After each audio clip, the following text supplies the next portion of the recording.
Good morning, everybody. So here we are. I'm going to be doing a bread recipe. I had announced it on a community post, and it is going to be cinnamon swirl raisin bread, something my mom used to make. I don't have the exact recipe, but I watched her do it enough times that I think I can kind of pull it off. I've done it a couple times myself. I'm not going to bore you with the uh, intro because if you go back to my other video, you'll see that I already made this dough once, and you just have to make the same dough, and instead of adding pepperoni and cheese, I've put in about a quarter to half a cup of raisins, and I have my raisins, about another half a cup of raisins, and some cinnamon sugar reserved. That's going to go before I roll it up like a jelly roll. So basically, this was in the stand mixer for about 5 minutes. So you can see it needs a little work. I like to still do my hand kneading. It's actually relaxing. It's good exercise. So I usually do this for a couple of minutes. Now my mom, and I'm sure anybody in the audience, if they remember their mom or their grandma making bread, they would do this for 15 minutes. They would just keep rolling and stretching and rolling. And you'll see I'm grabbing the table a little bit, but it is not sticky. It's not that sticky. I can pick it up and I can get it to release. I'm not getting any in my hands. So I'm just going to keep kneading it. It's a clean countertop. I wipe it down all the time. It's always disinfected. And I'll just do this for a couple minutes. You'll get a feel for it. If it starts, as the moisture is absorbed into the flour, it gets a little stickier until you get it to the right amount. But I'm fairly confident right now. But you can see, hopefully, I got some raisins in there. And it is grabbing, see that?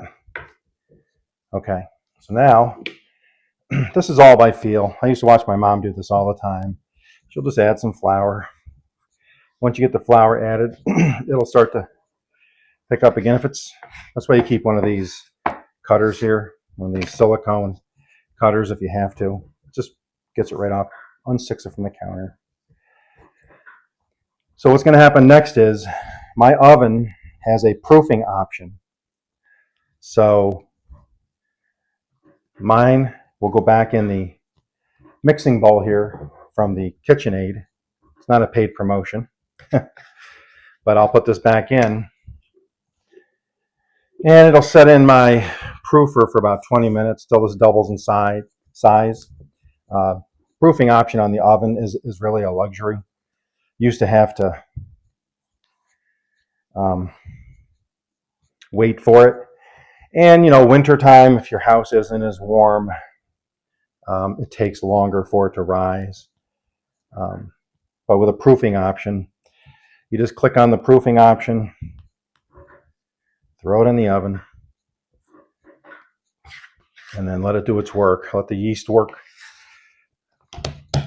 Still just a little bit stickier than I'd like. So let's get this incorporated. When I come back, I already have my buttered baking dish. And then I will roll this out.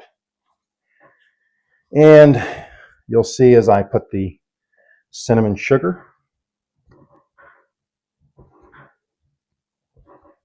and the raisins, and then I'll roll it up like a jelly roll. Just keep working it. As you do it more and more, you start doing this, you can start peeling it. It's still pulling away a little bit. It's breaking up, so it's still not quite ready. But that's why I was always afraid of my grandma. I'm just kidding. I was not afraid of her. But she was a physically fit, strong woman. you milk cows, work in farms your whole life, and then you need bread because they made their own bread. They didn't do a lot of shopping. They didn't have grocery stores, on every street corner like we have now. But I'm going to call that good enough for what I'm trying to get to here. So it's not really sticking anymore. Pull it around. I'll plop it in there. I'll cover it with my tea towel, and we will let this double in size. We'll be back in a few minutes and get it ready to go in the oven, or ready to proof a second time, actually. Okay, everybody, so here we go. So here's what I have, the unveiling. It's tripled in size, so it's huge, which is great, okay? So let me do this.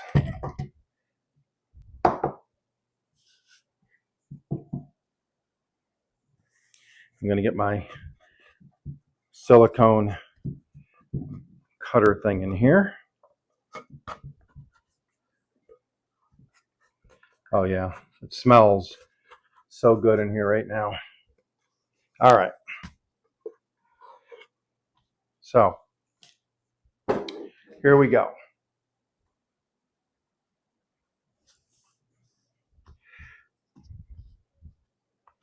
Punching the air out a little bit.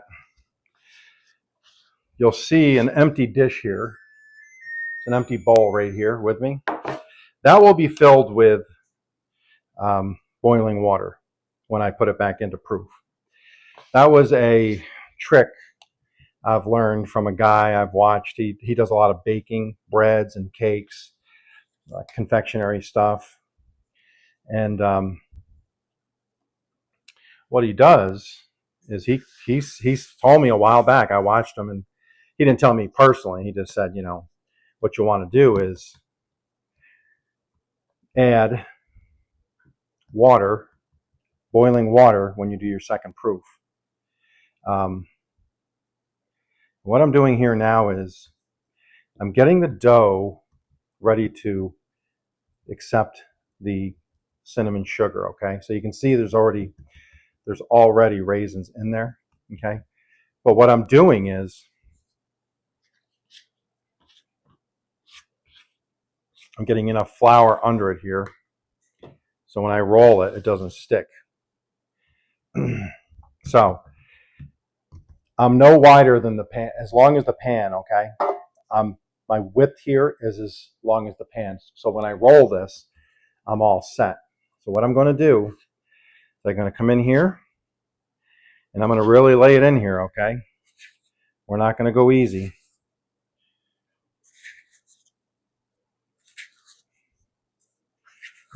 It's not called bread. It's called cinnamon raisin swirl bread, okay? So I'm really laying it in there. And I'm going to take the rest of my raisins. It's about, I'd say half a cup left. There's probably a cup total. There. Okay. Now, all I'm going to do is I'm going to begin to roll, okay? Just like a jelly roll. If you stick a little bit, it's okay. I could have kneaded it a little bit longer, but I'm going to just roll it. Get it up there like that. I'm going to pinch underneath. See that? I've closed it up. Now, I'm just going to drop it in the pan. I'm going to work it out. Just like that. Now, this is going to go back in the oven. In the proofing oven.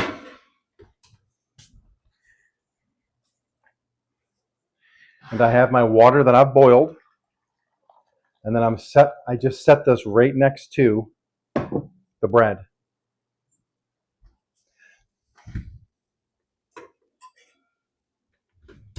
And it is something about the boiling water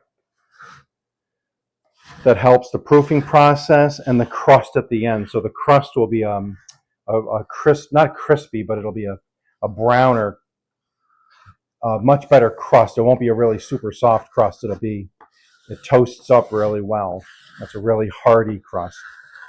So with that said, we'll give that about 20 minutes. We'll come back and I'll show you what's going on. We'll see you back in a few minutes.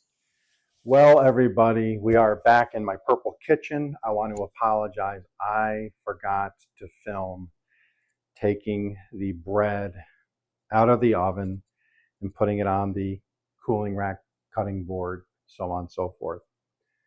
But I do have the reveal.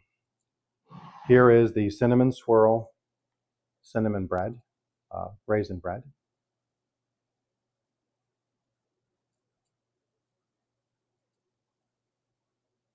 I'm really happy with how it came out. I have the end piece here. You can see all the cinnamon swirl in there, all the raisins.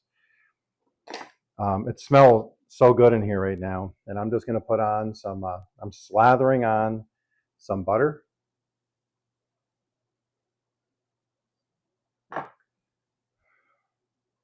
Cheers.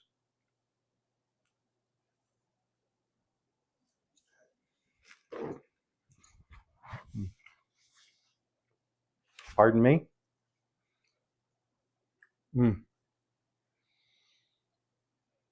If you've ever made homemade bread, you know what it smells like in your house. It is one of the best smells.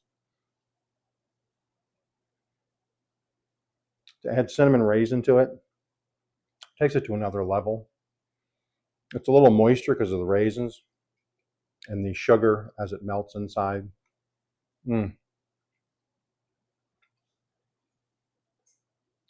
Give it a try. The recipe is in the pizza bread I did. Like I said, it's just using that same recipe, except instead of putting in pepperoni and cheese, you're adding cinnamon sugar and raisins or whatever dried fruit you want to try. So there you go. There you have it. Cinnamon raisin swirl bread.